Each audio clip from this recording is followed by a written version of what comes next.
Assalomu alaykum, hurmatli bizlarning kuzatuvchilarimiz. Esingizda bo'lsa, avval sahar dorisini ko'rsatgan edim bankada. Endi shuni qadoqlab, litsenziya sertifikatlarini olingan holatda sotilyapti. Bu diafrediani diabetdan ozod bo'lish degan ma'noni anglatadi. Bu sahar dorisi ikkinchi tip saharlarga mo'ljallangan, ertalab va kechqurun ichiladigan dori hisoblanadi. Bu dorimizni hozir bizning klinikada ham mavjud. Kelib olsangiz bo'ladi bemalol. Buni ichidagi dori 15 kunga yetadi. O'rtacha saharni diabetdan chiqib ketishlik uchun kamida 3 oy davomida bu dorini iste'mol qilinadi.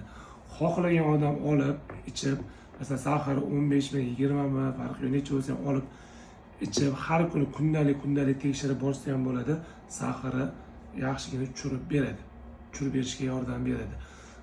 Yana bitta yaxshi tarafi shuki, misol uchun ko'p saharli diabetiklar uzum, qovun, shunga o'xshab fruktoza mevali yeyolmaydi, sababi saharni o'ynataveradi.